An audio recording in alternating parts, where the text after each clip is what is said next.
Carta de Paulo aos Romanos. Confira o primeiro vídeo, onde exploramos quem Paulo era e por que ele escreveu essa carta e onde traçamos as ideias centrais dos capítulos 1 a 4. Que toda a humanidade está desesperadamente presa no pecado e precisa ser resgatada. Que esse resgate não vai acontecer através de pessoas que tentam obedecer às leis da Torá. Em vez disso, o caráter justo de Deus o levou a resgatar o mundo através da morte e ressurreição de Jesus, para que ele pudesse criar uma nova família multiétnica da fé através de Abraão como seu povo. Agora, nos 3 movimentos restantes da carta aos Romanos, Paulo vai desenvolver ainda mais essas ideias. Então, lembre-se da exploração de Paulo da justificação pela fé, que quando as pessoas confiam na morte e ressurreição de Jesus, elas recebem um novo status. O seu relacionamento está certo com Deus. Elas são colocadas em uma nova família, o povo da aliança de Abraão, e recebem um novo futuro, a esperança de uma vida transformada.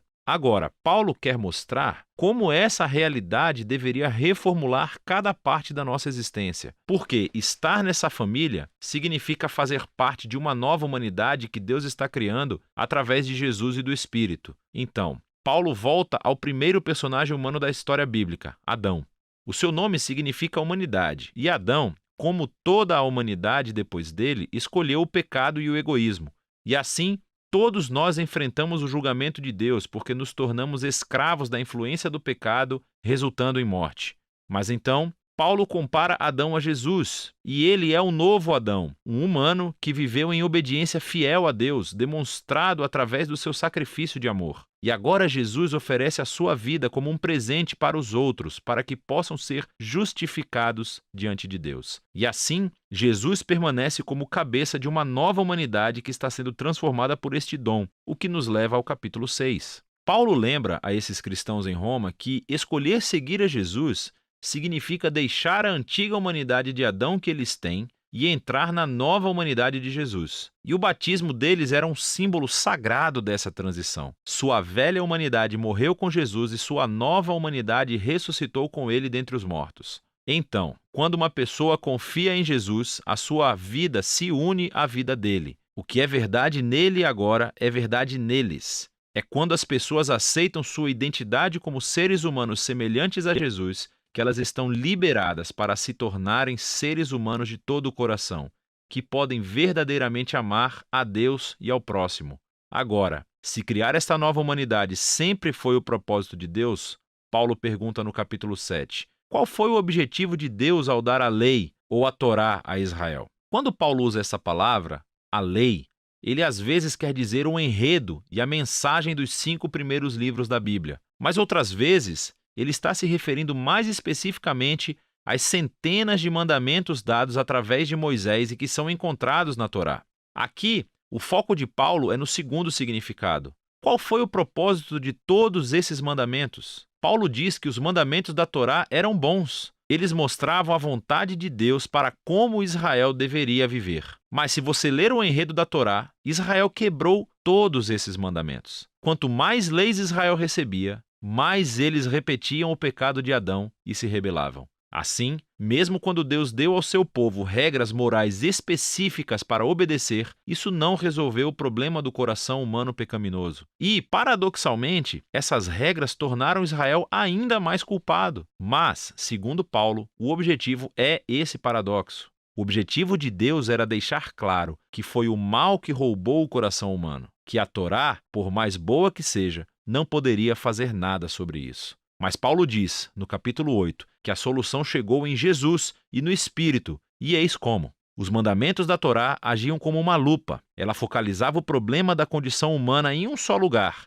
o povo de Israel. Mas agora, o representante de Israel, Jesus o Messias, pagou e lidou com todo esse pecado através da sua morte e ressurreição. E agora Jesus liberou seu Espírito em sua nova família para transformar seus corações de modo a que eles possam realmente cumprir o chamado de todos os mandamentos da Torá para amar a Deus e ao próximo. E não para por aí. A renovação dos seres humanos por Deus é o primeiro passo da sua missão maior de resgatar e renovar toda a criação, tornando-a num lugar onde o amor de Deus é a palavra final. Agora você pode ver como os capítulos de 1 a 8 são um longo fluxo de pensamento, mas isso levanta outras questões. Se tudo isso foi o objetivo de Deus, qual é a situação atual dos companheiros israelitas de Paulo que não reconhecem Jesus como o Messias. Como essa história cumpre as promessas de Deus para eles? Bom, Paulo começa no capítulo 9 com a sua própria angústia sobre os seus companheiros israelitas que não acham que Jesus é o Messias. E isso o leva a refletir sobre Israel no passado, na história do Antigo Testamento. E ele nos lembra que simplesmente ser da etnia israelita, ou seja, um descendente físico de Abraão, nunca tornou automaticamente as pessoas em membros fiéis da família da aliança. Paulo nos mostra como Deus sempre selecionou um subconjunto da família de Abraão para seguir a linha da promessa. E o seu objetivo é que agora essa linha da promessa seja realizada por aqueles que seguem a Jesus. Ele lembra que por muito tempo as pessoas dentro e fora da família de Abraão rejeitaram a vontade de Deus. Ele nos lembra da história de Israel e do bezerro dourado e da rebelião do faraó. Ele nos mostra como Deus foi capaz de orquestrar eventos para que a rejeição das pessoas a ele realmente cumprisse seus propósitos redentores.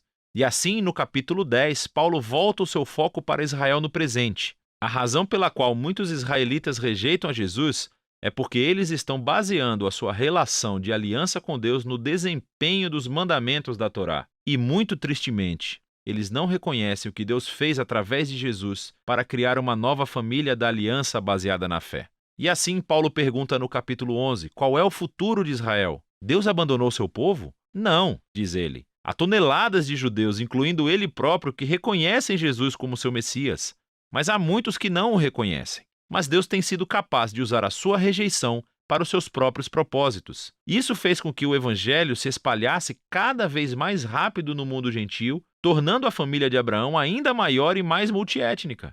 Paulo descreve a família da aliança de Deus como uma grande oliveira, e os que rejeitaram Jesus são os galhos que foram quebrados, por assim dizer.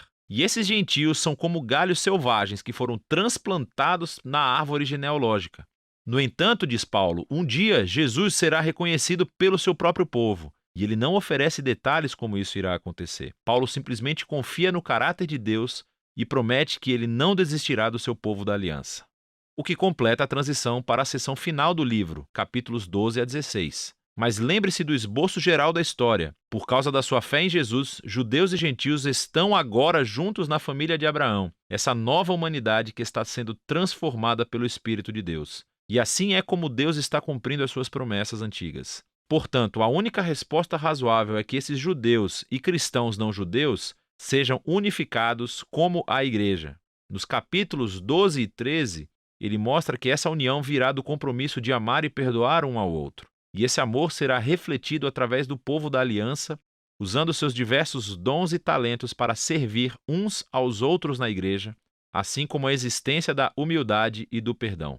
Quando esses grupos étnicos e culturas diferentes se unem em Jesus, é inevitável haver conflito, que só pode ser superado através do trabalho árduo de perdão e reconciliação. É assim que eles mostram a maior das virtudes cristãs, o amor, que cumpre os maiores mandamentos da Torá de amar a Deus e amar ao próximo como a si mesmo. Nos capítulos 14 e 15, ele se concentra especificamente nas questões que estão criando divisões étnicas na Igreja Romana.